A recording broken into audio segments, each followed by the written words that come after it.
Dad and President Carter spoke by phone, and Dad asked President Carter if he would do a eulogy at Dad's funeral. President Carter graciously agreed, and then he also asked if Dad would deliver a eulogy at President Carter's funeral. Now, Dad was thrilled to agree.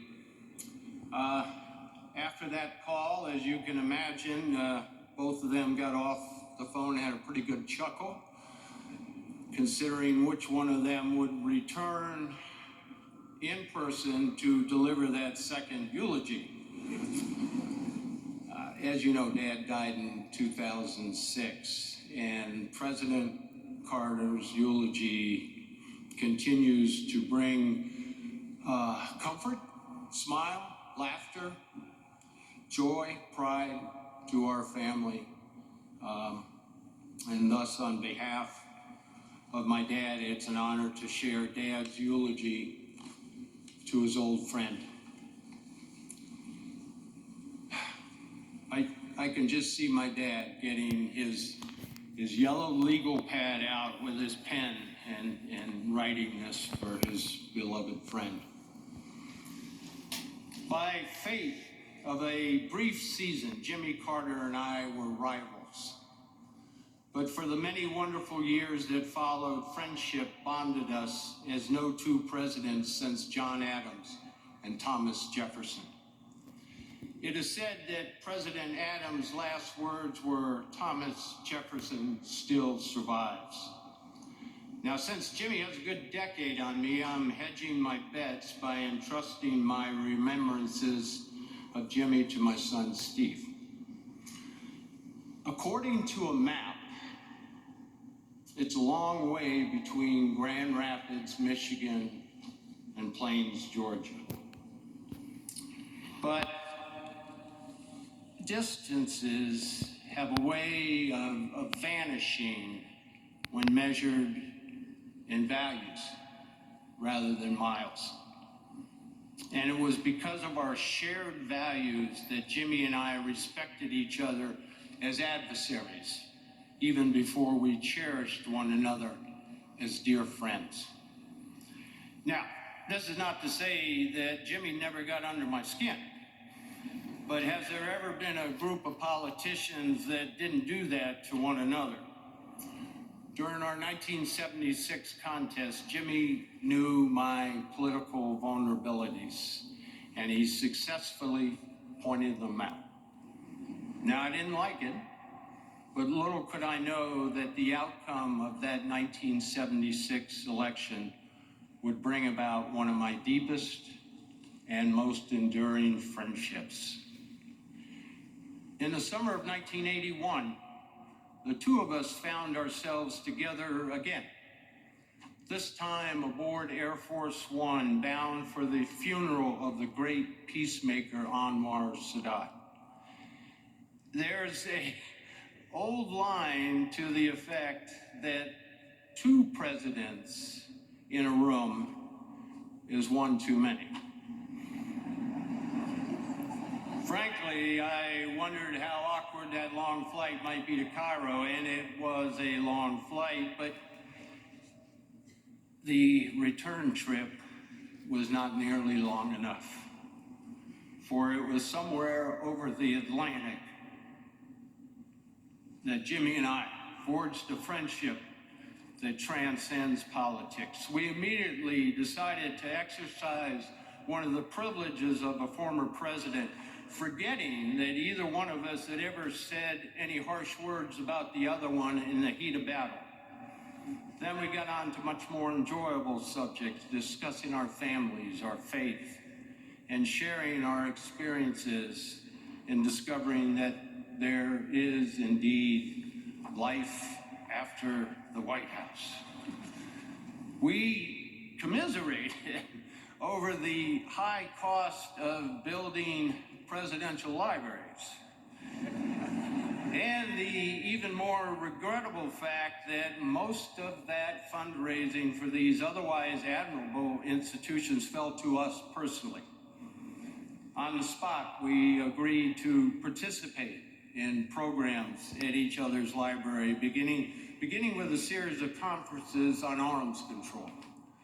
And if that wasn't newsworthy enough, we told reporters on the plane that a lasting Middle East peace would require the United States to make tough decisions, like confronting the Palestinian issue directly, thereby building on the work to which President Sadat had literally given his life. It was the first time, but by no means the last time, that our unlikely partnership ruffled feathers in the Washington establishment. Now, honesty.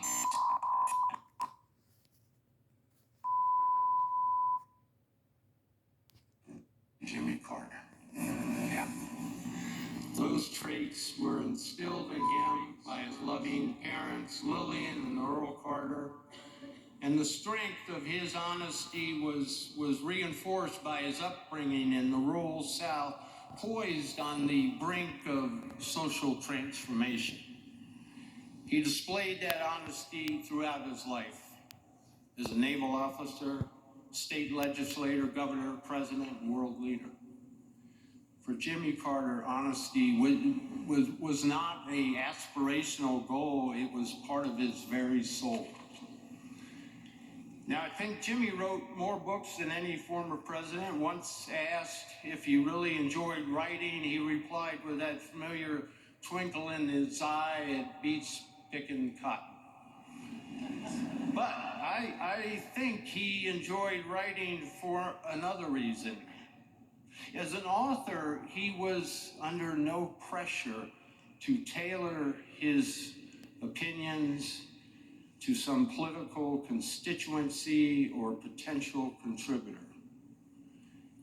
Now, both of us had experienced the harsh reality that defeat at the polls can be painful, but we also came to know a more important consequence.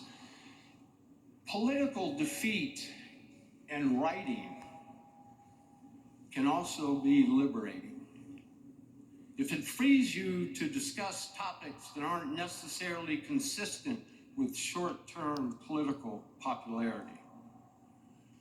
Now, Jimmy learned early on that it was not enough merely to bear witness in a pew on a Sunday morning inspired by his faith. He pursued brotherhood across boundaries of nationhood, across boundaries of tradition, across boundaries of caste. In America's urban neighborhoods and in rural villages around the world, he reminded us that Christ had been a carpenter.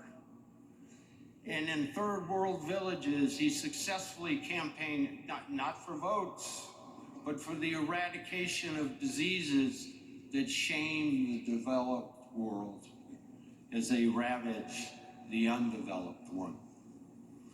Now, of course, not all of Jimmy's time was spent building houses, eradicating disease, brokering ceasefires, monitoring elections.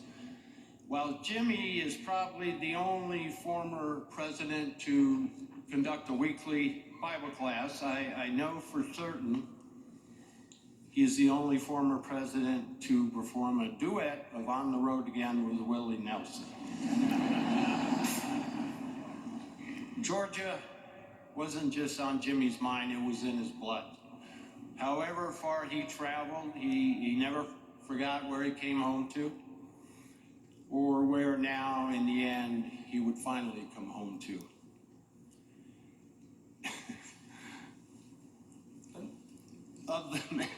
Of the many things Jimmy and I had in common, the most important is this. We both married way above ourselves, way above.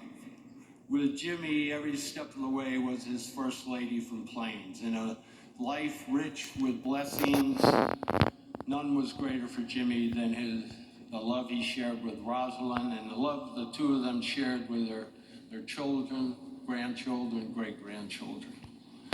Like Jimmy, Rosalind was and is a symbol of American compassion. Like no other First Lady in our history, Rosalind Carter is indeed a true citizen of the world. And she became a beloved friend to my wife Betty and me and to all the Ford family. While the Carter and Ford men were decidedly mixed record when it came to lobbying Congress, Rosalind and Betty were unbeatable in their advocacy for millions of people whom they brought out of the shadows of despair and shame. Now is a time to say goodbye. Our grief comforted with the joy and the thanksgiving of knowing this man, this beloved man, this very special man. He was given the gift of years, and the American people and the people of the world will be forever blessed by his decades of good works. Jimmy Carter's legacy of peace and compassion will remain unique as it is timeless. The entire Ford family, we extend our love to you, and we add our prayers to the prayers of tens of millions of people around the world. May God bless and watch over this good man. May he grant peace to the Carter family as they say goodbye to a man whose life was lived to the fullest, with a faith demonstrated in countless good works, with a mission richly fulfilled, and a soul rewarded with everlasting life. As for myself, Jimmy, I'm looking forward to our reunion. We have much to catch up on. Thank you, Mr. President. Welcome home, old friend.